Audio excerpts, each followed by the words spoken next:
आपके मसले हैं उनका हल कैसे होगा? जब आपको न्याय नहीं मिल पाता तो उसका हल और निवारण कैसे होगा? कानून से जुड़े हुए वो तमाम विषय जिस पर आप चुप रह जाते हैं तो आपकी चुप्पी किस तरीके से टूटेगी?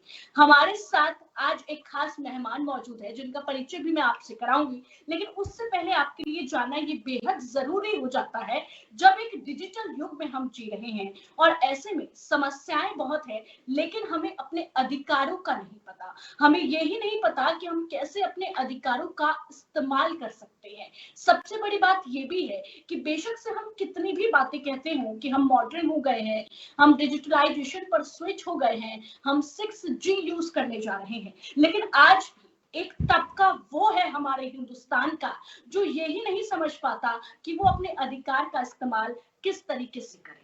आज हम आपको बताएंगे कि एक वकील का नजरिया किस तरीके से आपका जीवन बदल सकता है। आज हम आपको और अपने आने वाले प्रोग्राम्स में उन अधिवक्ताओं से, उन वकीलों से मिलवाएंगे जो आपकी मदद करेंगे आपके अधिकार जानने में। साथ ही वो सलाहकार भी होंगे और बड़े कानून विदों भी होंगे जो आपकी समस्या का हल करेंगे। मेरे साथ आज पहले एपिसोड का शुभारंभ करने के लिए एडवोकेट नितिन जी मौजूद हैं। नितिन जी, बहुत बहुत स्वागत है हमारे खास कार्यक्रम में, द लीगल टॉक शो में। Thank you ma'am. Nitin ji, मुझे ऐसा लगता है कि हिंदुस्तान की अब जरूरत जो है वो बढ़ती जा रही है, खासकर अगर मैं बात करूं आप जैसे वकीलों को लेकर। लोग अपने अधिकार नहीं समझ पाते, लोग ये नहीं समझ पाते कि किस तरीके से जिस समस्या में, जिस जंजाल में वो फंस गए हैं उससे कैसे निकले। लगातार हम ऐसे केसेस भी देखते हैं कि लोग निर्दोष होते हैं लेकिन उसके बावजूद भी वो इतना उस जाल में फंस जाते हैं कि बाहर नहीं निकल पाते। और मैं साथ ही आपका परिचय करा देती हूँ नितिन जी। नितिन जी हमारे पास हैं जो कि बहुत बड़े जो कानून सलाहकार भी हैं, और साथ ही मैं आपको उनके बारे में बताती चलूं कि एक जाना माना नाम आज आपके बीच में है। और लीगल टॉक शो का उद्देश्य है कि नितिन जी आपको तमाम मुद्दे के बारे में बताएंगे। और जब हम आज शुरुआत करने जा रहे हैं नितिन जी, जिस तरीके से आज का टॉपिक है इंटेलेक्चुअल प्रॉपर्टी राइट्स, और नितिन जी आपसे इस पर चर्चा में जानना चाहूंगी कि किस तरीके से लोग जो है वो इसको अपने डेली रूटीन में फॉलो कर सकते हैं। और देखिए, अगर मैं नितिन जी की बात करती हूँ तो एक रिनॉर्ड एडवोकेट है नितिन जी, और IPR attorney, Delhi high court के मेंबर भी हैं और एडवोकेट डिजाइन के फाउंडर भी हैं। और सर, जिस तरीके से आपका एक्सपीरियंस है, आज मैं आपसे ये चाहूंगी कि जो हमने आज का टॉपिक रखा है आईपीआर, और मुझे ऐसा लगता है बहुत इंपॉर्टेंट हो जाता है, एक मैं कह सकती हूँ कि तादाद ज्यादा हो सकती है कि एक तबका जानता ही नहीं है कि आईपीआर क्या है, इंटेलेक्चुअल प्रॉपर्टी राइट क्या है, इसका इस्तेमाल किस तरीके से कर सकते हैं। और आने वाले दिनों में अगर कोई एक ऐसे ट्रैप में फंस जाए जहां पर उसको ये नॉलेज ही ना हो कि वो इस ट्रैप से कैसे निकल सकता है, तो आईपीआर कैसे मदद करेगा, मैं आपसे बहुत ही आसान भाषा में जानना चाहूंगी जिससे कि हमारी ऑडियंस कनेक्ट हो सके। तरुण जी, मैं सबसे पहले आपको यह बताना चाहूंगा, आईपीआर मतलब इंटेलेक्चुअल प्रॉपर्टी राइट, जिसे हम शॉर्ट में हम आईपी राइट्स भी कहते हैं। ये अगर हम आसान भाषा में समझा जाए तो इसका एक वर्ड है बीच में, प्रॉपर्टी राइट्स। जैसे हम अपनी जमीन जायदाद होती है, हम लोगों की फ्लैट्स होते हैं, ये भी एक तरीके की एसेट्स है। ये एसेट, वो जो हम जमीन लेते हैं, कार लेते हैं, फ्लैट्स लेते हैं, गोल्ड में इन्वेस्ट करते हैं, सब एसेट्स होती है। वो टेंजिबल एसेट्स होती है जिसे हम टच कर सकते हैं। ये एक टाइप की इंटेंजिबल एसेट्स होती है जिसे हम टच नहीं कर सकते, बट इसका पूरा का पूरा प्रोसीजर और सब कुछ हम उसी हिसाब से करते हैं जो इंटेंजिबल एसेट्स होती है। अब इंटेलेक्चुअल प्रॉपर्टी राइट में आता क्या क्या होता है, क्या जो एक इंसान की दिमाग की, एक हम लेमन में कहें कि उपज है, इनोवेशन है, इन्वेंशन है, आइडियाज है, वो एक इंटेलेक्चुअल प्रॉपर्टी होती है। अब वो उसको प्रोटेक्ट करता है, यूनिक है तो प्रोटेक्ट कर सकता है, सिंपल लेमन में। जैसे कि अब इसमें छोटे छोटे डिफरेंस होते हैं कि इन्वेंशन क्या है, इनोवेशन क्या है, डिजाइन में आइडियाज क्या है, उस सब के लिए हम अलग अलग चीजें लेते हैं। अब जैसे मैंने एक मशीन का इन्वेंशन हुआ, उसके लिए हम पेटेंट को यूज करते हैं जी। अगर बिजनेस कर रहा हूं तो मेरे को नाम का यूज करना है, ट्रेडमार्क जिसे हम कहते हैं।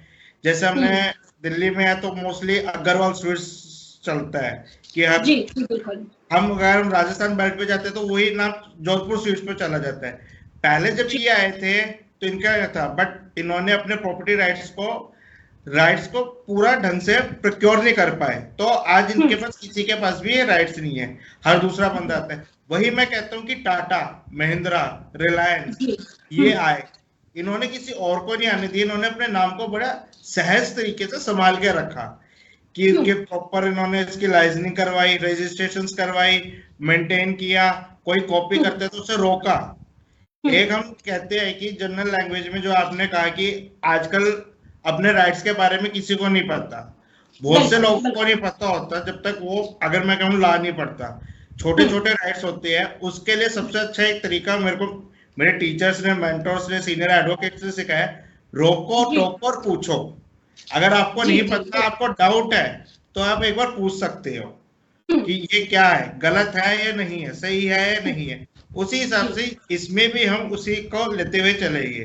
ब्रांड नेम क्या है, डिजाइन्स क्या है, पेटेंट्स क्या है, ये सब एक हमारे जो दिमाग के आइडियाज है, हम उसको प्रोक्योर करते हैं, सिक्योर करते हैं with the help of government institutions.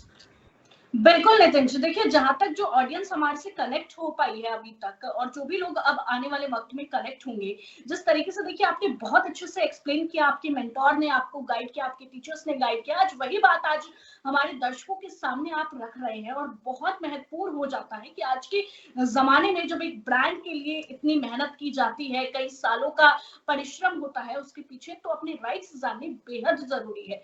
एक और सवाल आपसे नितिन जी, कि जरूरत क्यों पड़ती है, क्यों जरूरत पड़ी हमें इसकी, इसका मकसद क्या है? क्योंकि अभी आपने जिस तरीके से देखिए बहुत अच्छा एग्जांपल दिया अग्रवाल स्वीट्स का, हर कोई इससे वाकिफ है, कह सकते हैं कि दिल्ली एनसीआर का बच्चा अग्रवाल स्वीट से वाकिफ है, और बाहर की ऑडियंस भी हमें सुन रही है तो अग्रवाल स्वीट्स हमें देखने को मिल जाता है। मैं चाहूंगी जिस तरीके से आप सरल भाषा में विश्लेषण कर रहे हैं, एक बार इस सवाल पर जरूर उत्तर दीजिएगा कि आखिर इसका मकसद और इसकी जरूरत क्यों पड़ गई, और खासतौर पर हिंदुस्तान में। इसकी जरूरत मुझे बेसिकली इसलिए पड़ती है कि जैसे जो आज मेरी एक चीज है उसका एक्सक्लूसिव राइट और ऑनरशिप के लिए सबसे बेसिक फंडा है। जो आज अगर मैं कोई प्रॉपर्टी खरीदता हूँ तो वो मेरे लिए है या मेरे आने वाली जनरेशन के लिए है, ना कि वो मेरे नेबर्स के लिए या गेस्ट के लिए या एक रैंडम XYZ पीपल के लिए है। पहला सबसे बड़ा मेन इसका यही रीजन है कि हमें एक्सक्लूसिव ओनरशिप चाहिए। दूसरा होता है कि ये हमें फाइनेंशियल प्रॉफिट्स भी कराते हैं। जैसे आपने सुना होगा कि बुक्स की रॉयल्टी मिलती है, पेटेंट्स पे रॉयल्टी मिलती है जी। कि आज मैंने पेटेंट बनाया, आज मैं वो किसी को नहीं दे रहा, बट वो मैंने, कोई मेरे पास आता है कि आप मुझे पेटेंट लैंड करा दीजिए, मतलब आप मुझे अपनी इनोवेशन फॉर्मूला मुझे किराए पे दे दीजिए, आम भाषा पे कहता हूँ। तो वो किराया उसको मिलता है हर साल, जो उनका म्यूचुअल अंडरस्टैंडिंग होता है इन्वेंटर और इन्वेंटी का, तो उस हिसाब से उन्हें एक हम रॉयल्टी कहते हैं लीगल टर्म में। कॉपीराइट में भी यही होता है। जैसे हम देखते हैं कि फिल्म्स में एक, जैसे शोले का गाना बना, वो अगर किसी और फिल्म में जाता है तो वो जो दूसरी फिल्म का प्रोड्यूसर होगा, डायरेक्टर होगा, वो शोले की फिल्म के प्रोड्यूसर को, डायरेक्टर को, वो उन्हें रॉयल्टी देगा। बिल्कुल। बुक्स में भी ये होता है, जैसे चेतन भगत की कुछ बुक्स पे, नॉवेल्स पे फिल्म्स बनी तो चेतन भगत को भी रॉयल्टी मिली। वो सबका यही होता है। तो सबसे बड़ा बेसिक अगर मैं कहूँ, एक एक्सक्लूसिव ओनरशिप है और दूसरा हमें फाइनेंशियल प्रॉफिट होता है। और ये हमारे ब्रांड नेम को, इन्वेंशन को जो इंटेलेक्चुअल प्रॉपर्टी में आते हैं उनको एक प्रोटेक्ट करके चलते कि उसका कोई अनएथिकली यूज ना कर सके। बिल्कुल नितिन जी, देखिए जिस तरीके से आप तमाम एग्जाम्पल्स देखिए, उदाहरण देकर जनता को समझाने की कोशिश कर रहे हैं, और खासकर वो दर्शक जो इन राइट्स के बारे में बिल्कुल नहीं जानते थे, उन्हें आज बिल्कुल इन्फॉर्मेशन मिल रही होगी। इससे जुड़ता हुआ एक सवाल और मेरे जहन में है नितिन जी, कि ये जो राइट्स है, क्या ये हमें ऑटोमेटिकली मिल जाते हैं, या इनको क्रिएट करना पड़ता है, या फिर अप्लाई करना पड़ता है? इसका प्रोसीजर क्या होता है? क्योंकि देखिए जनता इंडिया में कुछ नहीं, इंडिया क्या वर्ल्ड में कुछ नहीं मिलता। आज आपके जो दिमाग में है, अगर अभी आपके दिमाग में कुछ चल रहा है तो मुझे कैसे पता चलेगा जब तक आप मेरे पास नहीं होंगे। तो राइट्स लेना है आपको, ओनरशिप लेनी है, प्रोटेक्शन लेनी है, तो आपको गवर्नमेंट के पास जाना पड़ता है। गवर्नमेंट ने अलग अलग डिपार्टमेंट बनाए हुए, जैसे आपका ब्रांड नेम है, लोगो है, जी। जैसे हम मारुति का लोगो दूर से पहचान जाते हैं, एक कटा हुआ टी है दूर से पहचान जाते हैं, हाफ क्वार्टर एप्पल है कटा हुआ, पता चल रहा है एप्पल है, एप्पल ब्रांड का है। तो इन सबको हमने रिस्पेक्टिव डिपार्टमेंट्स में कराया है। कोई पेटेंट है, कोई इनोवेशन है, टेक्नोलॉजी है, हम पेटेंट डिपार्टमेंट में उसकी फाइल्स को सबमिशन देते हैं। आपका क्रिएटिव वर्क है, लिटरेचर वर्क है, म्यूजिकल वर्क है, तो हम उसे कॉपीराइट डिपार्टमेंट में सबमिशन देते हैं। एक होता है इंडस्ट्रियल डिजाइन, जैसे आपका चेयर का डिजाइन हो गया, कुछ और डिजाइन हो गया, जो एस्थेटिकल आउटर डिजाइन होते हैं किसी भी प्रोडक्ट का, उसके लिए हम डिजाइन डिपार्टमेंट में जाते हैं। ये इसके लिए हमें अलग अलग डिपार्टमेंट गवर्नमेंट ने स्पेसिफाई की है, आपका कौन सा डिपार्टमेंट है, आपको उस डिपार्टमेंट में जाके अपनी पूरी इनोवेशन जो ब्रांड नेम है डिटेलिंग के साथ और जो उनके एसोसिएटेड पेपर्स होते हैं उसके साथ आपको फाइल सबमिशन देनी पड़ती है। उसके बाद गवर्नमेंट ऑफिसर उसको थ्रोली एग्जामिन करते हैं, देन वो उसके आगे प्रोसीड करते हैं। बिल्कुल नितिन जी, बिल्कुल सरल भाषा में आप लगातार समझाने की कोशिश कर रहे हैं हमारे दर्शकों को। और अब देखिए जब बेसिक क्लियर हो गया, मुझे ऐसा लगता है जो दर्शक देख रहे हैं उनको ये तो क्लियर हो गया है कि आखिर ये राइट्स क्या है। तो अब हम आपसे जानना चाहेंगे कि ये जो आईपी राइट्स है ये कितने तरह के होते हैं, और आप जो अभी जिस तरीके से देखिए जिक्र कर रहे थे, अग्रवाल स्वीट्स का आपने जिक्र किया, सॉन्ग्स का आपने जिक्र किया, तो अब ये किस किस तरीके के होते हैं इनके बारे में भी आप जरूर जिक्र कीजिएगा नितिन जी। हाँ, बेसिकली सबसे पहले हम लेके चलते हैं टॉप इन्वेंशन एंड टेक्नोलॉजी लेके, वो हमारा होता है पेटेंट के अंदर। मतलब फर्स्ट आईपी राइट होता है किसी के पास भी पेटेंट, वो पेटेंट कर सकते हैं। पेटेंट में क्या क्या कैटेगरीज लाई करती है, किसी का इन्वेंशन है, वो इंडिया में अभी तक वही इन्वेंशन हम पेटेंट करा सकते हैं जिसे हम टच कर सकते हैं, मतलब जिसमें हार्डवेयर होना कंपलसरी है, मशीनरी होना कंपलसरी है, एक छोटा सा प्रोटोटाइप मॉडल कि मैं कहूँ कि सॉफ्टवेयर को मेरे को पेटेंट कराना है, सॉफ्टवेयर पेटेंट नहीं होगा। कि मेरे पास कई क्वेरीज आती है, सर मैंने काफी अच्छा सॉफ्टवेयर बनाया है और काफी 2-3 साल की रिसर्च के साथ एनालिटिकल्स है, एआई है और भी मशीन लैंग्वेजेस को यूज करते हुए बनाया है, बट उनका सॉफ्टवेयर जब तक नहीं हम कर सकते जब तक उसमें कोई हार्डवेयर सिस्टम इंक्लूड ना हो। ये अभी तक इंडिया का है, बट गवर्नमेंट भी इसको लगी हुई है कि कैसे कि वो इम्प्लीमेंट कर सके कि हम सॉफ्टवेयर को ले। विदाउट हार्डवेयर पेटेंट में कुछ भी नहीं होगा। ये सभी व्यूअर्स के लिए है मेरी बात कि हाँ, पेटेंट करना है, आपकी टेक्नोलॉजी है, मशीनरी है, छोटा से छोटा एक कोई भी पार्ट है वो होगा, आप कर सकते हैं उस पे। और पेटेंट की एक खास बात है कि आप जिस दिन पेटेंट आपका ग्रांट होता है वो 20 इयर्स तक के लिए आपको ग्रांट्स होता है, उसके बाद वो पब्लिक डोमेन में जा सकते हैं। उसके बाद आता है ट्रेडमार्क। ट्रेडमार्क होता है कि किसी भी बिजनेस का नाम हो गया, लोगो हो गया, जैसे अभी मैंने कहा कि दूर से हम एप्पल का लोगो देखते ही समझ जाते हैं एप्पल है, टाटा का लोगो देखते ही हमें नाम नहीं भी लिखा हो तो पता चल जाता है ये टाटा का लोगो है, BMW का लोगो को, ऑडी के लोगो को हम दूर से पहचान जाते हैं, वो लोगो उन्होंने रजिस्टर किया, मार्केट में मेंटेन किया, वो लोगो है। अब कुछ होते हैं कि लोगो और ब्रांड नेम दोनों डिफरेंट है।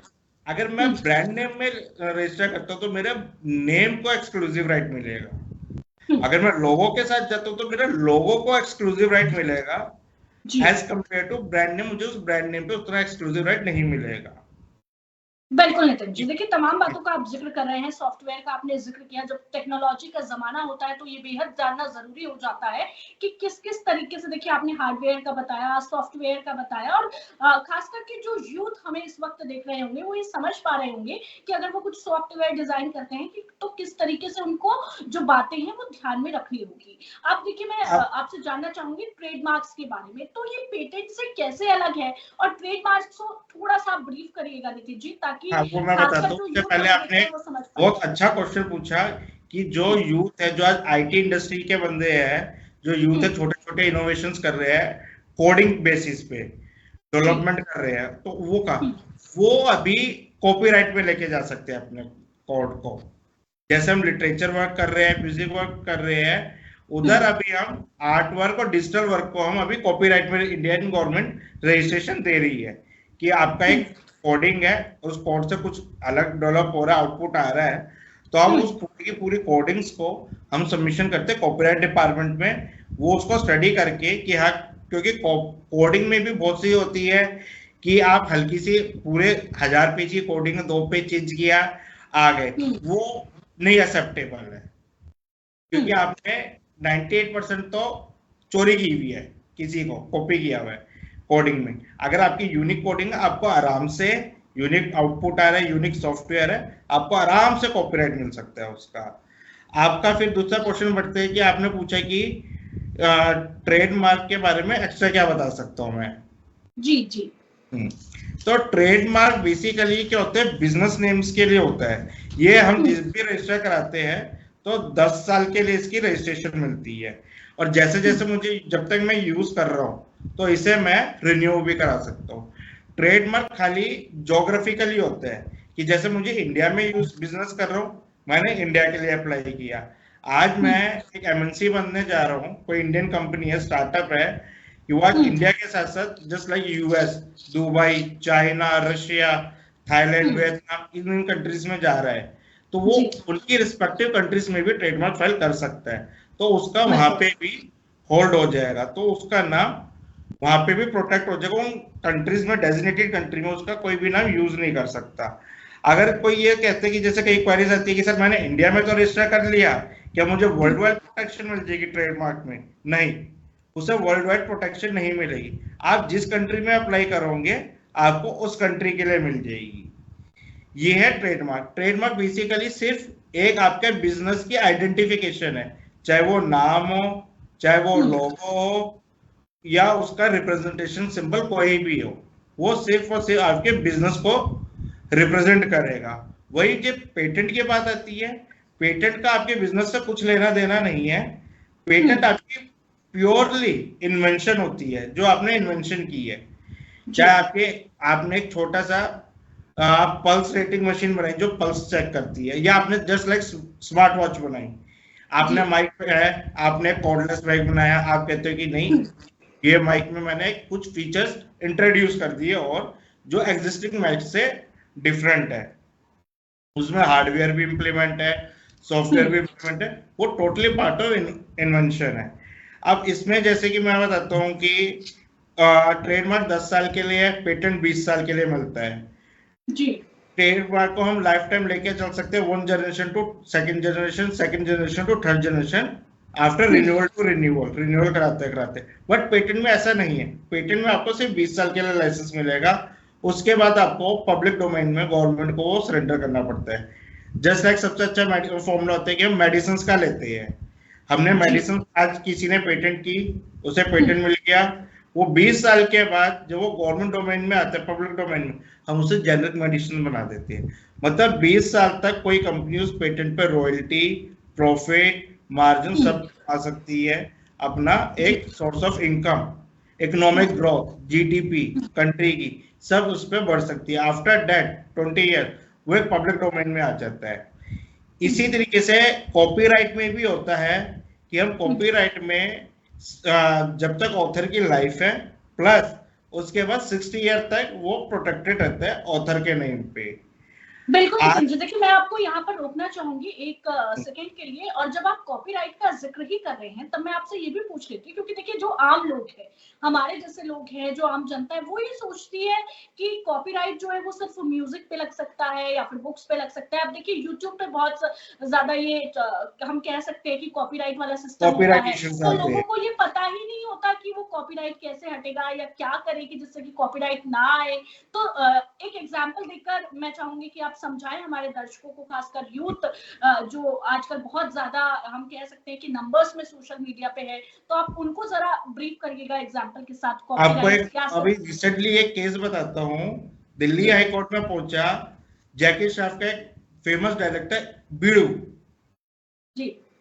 हर कोई जानता है बीड़ू बोलने का मतलब है, हमारे दिमाग में सबके जनरेशन के जिन्होंने जैकी श्रॉफ की मूवी देखी है वो एकदम से समझ जाते जैकी श्रॉफ का चेहरा अपने आप ऑटोमेटिकली हम इमेजिन कर लेते हैं। कुछ उस एक बीड़ू वर्ड को कुछ स्लैंग्स के साथ लोगों ने, यूट्यूबर्स ने उसको मीम्स में यूज किया, तो जैकी श्रॉफ ने ऑनरेबल हाई कोर्ट को अप्रोच किया, ये गलत यूज हो रहा है। वो एक तरीके से उसके मुंह से निकला एक फेमस डायलॉग हो चुका, वो ऑटोमेटिकली जो आपने हमने कहा वो कॉपीराइट में जा चुका है फाइल कि वो बिलोंग्स जैकी शाह।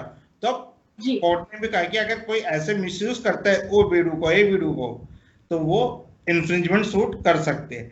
कॉपीराइट मींस क्या है कि आपने जो अपना ओरिजिनल कंटेंट बनाया है ना, तनु जी, जैसे आपने कुछ बनाया है एक न्यूज, हम एक सर्च पेपर लिखते हैं, या मैंने एक वीडियो बनाई, तो वो मेरा ओरिजिनल है, वो कोई और कॉपी नहीं कर सकता। उसके लिए मैं कॉपीराइट डिपार्टमेंट में फाइल लगा सकता हूँ, मेरे को रजिस्ट्रेशन मिल गई, और रजिस्ट्रेशन भी नहीं मिलती तो उससे पहले कि मैं यूज करूँ, जब तक रजिस्ट्रेशन नहीं मिल रही, मेरे पास इनफ एविडेंस है कि ये मेरा ही है, तो वो कोई और यूज नहीं कर सकता, उसको मैं रोक सकता हूँ। अब यूट्यूब में आजकल क्या होता है, यूट्यूबर आज एक वीडियो चली, कुछ आया इन्फॉर्मेशन, उसने उधर से थोड़ी सी कॉपी की, दूसरी जगह से कॉपी की, उसने एक जस्ट लाइक मैं कहूँ कि मिक्सी चला दी और एक अपना कंटेंट बनाया, बट बीच में कहीं उसने एक कॉपीराइट कंटेंट किसी का प्ले कर दिया, और वो अगर किसी के पकड़ में आ जाता है तो उस पे हम कॉपीराइट का इशू क्रिएट कर देते हैं। जैसे आज हमारा ये टॉक शो चल रहा है, इसमें कुछ ऐसी बातें हैं कि जो आपको लगता है कि यूनिक है, और वो आपके राइट्स हो गए, मेरे राइट्स हो गए, अगर वो थर्ड पार्टी लेके जाती है तो हम उस पे कॉपीराइट इशू क्रिएट कर सकते हैं, ये इन्फ्रिंजमेंट कर सकते हैं। आजकल तो क्या है, डिजिटल में यूट्यूब में हो गया, वेबसाइट्स पे हो गया, हम गूगल्स को रिपोर्ट कर देते हैं कि इन्होंने मेरा ये कंटेंट चोरी किया या थेफ्ट किया या कॉपी किया है, उस हिसाब से कर सकते हैं। एक DMCA करके वेबसाइट्स आती है जो वेबसाइट्स को प्रोटेक्ट करती है कि जो डिजिटली कॉपी कर सकते, कॉपी को रोकती है। ऐसे कई सिस्टम्स होते हैं जो कॉपीराइट्स को रोक सकते हैं, और कॉपीराइट का इशू वही आता है जिधर हम किसी और का कंटेंट को कॉपी करते हैं।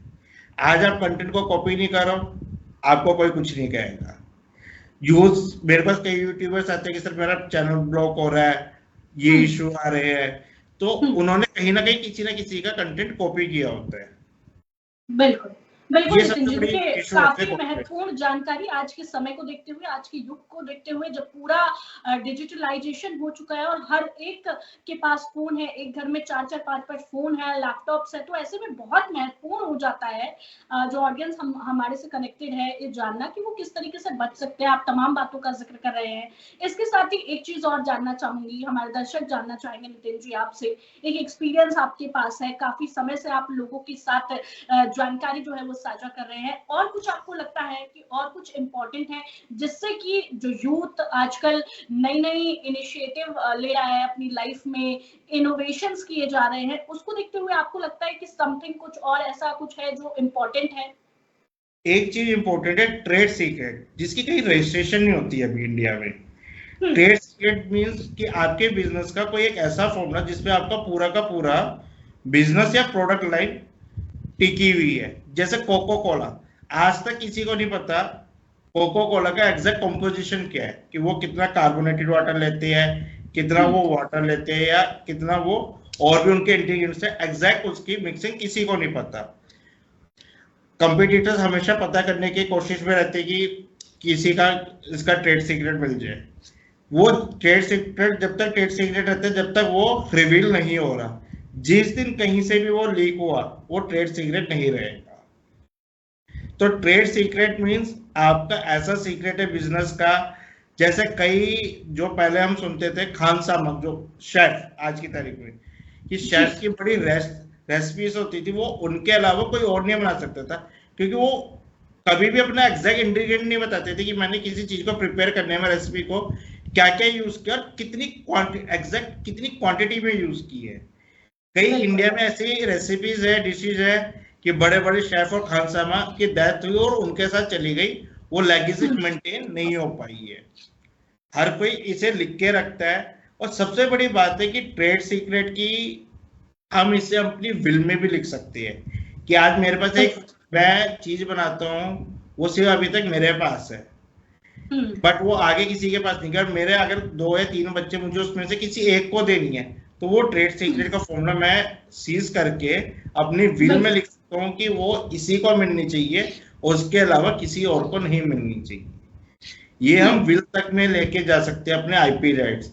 इवन ट्रेड सीक्रेट क्या, कॉपीराइट, पेटेंट, ट्रेडमार्क को भी हम उसमें हम अपनी विल में मेंशन कर सकते हैं ये मेरे प्रॉपर्टी, क्योंकि फर्स्ट ऑफ ऑल मैंने ये कहता है ये मेरी प्रॉपर्टी है, तो ये प्रॉपर्टी किसको मिलनी चाहिए, तो हम अपनी विल में भी मेंशन कर सकते हैं ये प्रॉपर्टी, इंटेलेक्चुअल प्रॉपर्टी मेरे जाने के बाद किसको मिले। ये बहुत इंपॉर्टेंट पॉइंट है जो लोग बाग आज की तारीख में मिस करते हैं मेरा मन, क्योंकि उनको लगता है कि अगर हम पूछते हैं कि सर आपके डेथ के बाद किसको मिलनी चाहिए या आपके बाद किसे मिलनी चाहिए, वो कई ऐसे होते हैं वो ऑफेंसिव हो जाते हैं, सर हमारी डेथ की बात कर रहे हो, मैं आपकी डेथ की बात नहीं कर रहा, आपके आने वाली जनरेशन के फ्यूचर की बात कर रहा हूँ कि आपके बाद आपकी लेगेसी मेंटेन कौन करेगा। बिल्कुल नितिन जी, बिल्कुल। देखिए आप तमाम बातों का जिक्र कर रहे हैं, लगातार हमारे जो व्यूअर्स हैं वो इंगेज होते जा रहे हैं और समझने की कोशिश कर रहे हैं। जो हमारे साथ दर्शक इस वक्त कनेक्टेड है उनको मैं ये बता दूं कि जो नितिन जी है वो हाई कोर्ट में मेंबर भी है और इतने इंटरेस्टिंग जानकारी आज आप सबसे साझा कर रहे हैं, अपना कीमती समय दे रहे हैं। और मैं एक चीज और आपको बता दूं कि एडो का डिजाइन, ADVOCA, मैं स्पेलिंग भी आप लोगों को बता रही हूँ, हमारी आज की स्पॉन्सर है और इस तरह की जो आईपी राइट्स है लगातार आपके साथ साझा कर रहे हैं, आपकी मदद भी कर सकते हैं। जो एडवोकेट नितिन जी इस वक्त हमारे साथ कनेक्टेड है उनका नंबर भी मैं आपको बता देती हूँ, 8700410243 उनका नंबर है, आप उनसे कांटेक्ट कर सकते हैं। अगर आप किस तरीके के ट्रैप में फंस जाते हैं, आपको नहीं समझ में आता आप किस तरीके से प्रोटेक्ट कर सकते हैं, ये सब कुछ आपको नितिन जी जरूर हेल्प करेंगे। मैं अपनी टेक्निकल टीम से भी आग्रह करूंगी सतबीर जी से कि सतबीर जी आप भी प्लीज नंबर जो है वो फ्लैश कर दीजिएगा ताकि जो लोग हैं वो कनेक्टेड हो सके नितिन जी से। और एक सवाल और आपसे कि हम एक चीज और डिस्कस कर लेते हैं नितिन जी कि आईपी राइट्स जो है वो किसी भी व्यक्ति की कंपनी के लिए कैसे फायदेमंद हो सकते हैं। सबसे महत्वपूर्ण सवाल ये हो जाता है कि कंपनियां तो हैं लेकिन उनको यही नहीं पता है कि किस तरीके से हम इस राइट्स का जो है वो यूज कंपनी के अंदर कर सकते हैं। ये आपने आज बहुत अच्छी बात कही। जब से हमारे प्राइम मिनिस्टर आए 2016 में, पहले 2016 में उन्होंने स्टार्टअप पॉलिसी लॉन्च की है, उसके बाद से थोड़ा बहुत बूम देखा गया है आईपी इंडस्ट्री में, बट आज भी most of the youngers directors को, स्टेक होल्डर्स को ये नहीं पता कि वो कैसे मेंटेन करें अपने राइट्स को और क्या उन्हें रजिस्टर कराना चाहिए और कैसे उन्हें रजिस्टर कराना चाहिए। हम जैसे जस्ट लाइक हम ट्रेडमार्क की बात करते हैं, ट्रेडमार्क रजिस्टर कराना है, अब नाम हमें किसी और चीज में कराना है, उनके प्रोडक्ट लाइन कुछ और है, तो ट्रेडमार्क में मैं आपको समझाता हूँ 45 क्लासेस होती है कि 1 to 34 हम प्रोडक्ट्स के लिए लेते हैं, 35 to 45 हम सर्विसेज के लिए लेते हैं। तो वो उनको पता होना चाहिए कि उनका एग्जैक्ट प्रोडक्ट लाइन क्या है, उनको बेसिकली उस लाइन में लेना चाहिए। कुछ मेरे पास है कि सर मेरे को इस लाइन में ना छोड़ के, क्लास में छोड़ के दूसरी क्लास में मुझे इजीली मिल जाएगा, अप्लाई कर दो, मतलब नहीं हो सकता, क्योंकि आप वो प्रोडक्ट आपको खाली नाम नहीं करना, उस नाम के साथ आपको अपने प्रोडक्ट को भी करना है। जैसे हम मैकडी में जाते हैं तो हम मैक आलू टिक्की बोलते हैं, खाली ये नहीं कहते आलू टिक्की चाहिए, मैक पफ बोलते हैं। उसने अपने प्रोडक्ट और अपने ब्रांड नेम को प्रोटेक्ट किया हुआ है कि उससे हमने प्रोडक्ट भी ले लिया, ब्रांड नेम भी ले लिया। हम टाटा में जाते तो ये नहीं कहते कार दे दो, टाटा की कार दे दो, सैमसंग का मोबाइल दे दो जी। तो ये सबसे बड़ी चीज है कि आज के व्यूअर्स को समझना पड़ेगा कि आप अपने ब्रांड नेम के साथ साथ आपको अपना प्रोडक्ट लाइन को भी स्पेसिफिक करना ही पड़ेगा और उस हिसाब से आपके रजिस्ट्रेशन। और दूसरा कि ये बिजनेस में कैसे ग्रोथ करते हैं, जब आपके पास एक एक्सक्लूसिव राइट हो जाएगा तो आप inter cross border international market में अपने प्रोडक्ट को सेल करते हो तो आपकी मोनोपोली क्रिएट होती है और आपको बिजनेस मिलता है, टेंडर्स मिलने में काफी आपको आसानी मिलती है। कहीं ना कहीं जब आप इंडियंस को, मैं कहूँ इंडियंस भी क्या किसी एक कंट्री के सिटीजन को बिजनेस मिलना चालू होता है क्रॉस बॉर्डर, तो डेट्स में उस कंट्री की ग्रोथ हो रही है, उसका जीडीपी भी बढ़ रहा है, हर चीज उधर ग्रोथ आ रही है, आप उधर एम्प्लॉयमेंट भी जनरेट कर रहे हो, वेल्थ जनरेट हो रही है, ये सारी है। फिर आता है कि दूसरा पॉइंट हमें बेनिफिशियली कहाँ पे हो सकता है, मैं अगर रॉयल्टी देता हूँ, अगर मैं अपने ट्रेडमार्क भी जस्ट लाइक प्रॉपर्टी, मैंने कहा आज मेरे पास मैंने 4 नाम रजिस्टर कर लिए और एक बिजनेस में ड्रॉप कर रहा हूँ, तो उस बिजनेस को मैं ड्रॉप कर रहा हूँ, अभी नहीं कर पा रहा कुछ भी है, उस नाम को मैंने किसी और को जस्ट लाइक किराए पे दे दिया, लाइसेंसिंग कर दिया, लीगल लैंग्वेज में हम ट्रेडमार्क लाइसेंसिंग कहते हैं। और जनरल लैंग्वेज में मैंने उसे किराए पे दे दिया, तो मुझे उससे रॉयल्टी आ रही है। जब उसे हम रॉयल्टी आएगी तो कंपनी को ही फायदा हो रहा है, तो उसे इनडायरेक्ट इनकम आ रही है। और over a time and period उसकी जब नाम बढ़ेगा तो उसकी वैल्यूएशन भी बढ़ती है। तो इस हिसाब से बिजनेसेस को सब फायदा होगा।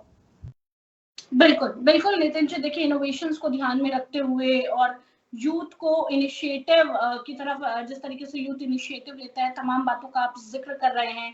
और देखिए सबसे महत्वपूर्ण आज का टॉपिक इसलिए भी हो जाता है क्योंकि हम लगातार आपके बारे में भी जानकारी दे रहे हैं, आज के यूथ के बारे में भी जानकारी दे रहे हैं। एक बार फिर से मैं ये चाहूंगी अपने दर्शकों को कि वो नितिन जी से डायरेक्ट कनेक्ट हो सकते हैं। नंबर आप उनका देख सकते हैं, लगातार स्क्रीन पर भी फ्लैश हो जाएगा। ईमेल आईडी हम मेंशन कर देंगे, उस पर भी आप इनसे कनेक्ट हो सकते हैं। नितिन जी, जो भी जानकारी आज आपने साझा की है उसके लिए बहुत बहुत शुक्रिया। और मुझे ऐसा लगता है कि आप लगातार हमारी जनता से कनेक्टेड होंगे तो हमारी जनता, हमारी ऑडियंस ये समझ सकेगी कि जिन चीजों को लेकर वो इतनी मेहनत करते आए हैं, इतना सब कुछ इनोवेशन करते आए हैं, वो बेकार ना जाए। बहुत अच्छी हमारी आज की चर्चा रही। बहुत बहुत शुक्रिया आपका एक बार फिर से हमारे दर्शकों के साथ तमाम जानकारी साझा करने के लिए। और दर्शकों के लिए एक चीज और मैं कहना चाहूंगी, हम फिर आपसे जुड़ेंगे और लगातार हम आपसे जुड़ते रहेंगे और इन्हीं सब मुद्दों पर चर्चा करते रहेंगे। नए नए टॉपिक हम इस शो में, द लीगल टॉक शो में लेकर आएंगे, जिससे आपको हमेशा कनेक्टेड रहना है हमारे साथ, ताकि कोई भी चूक आपसे ना हो सके। और जब भी आप फंसे तो एडवोकेट नितिन आपको बाहर उन सब चीजों से निकाल सके। धन्यवाद।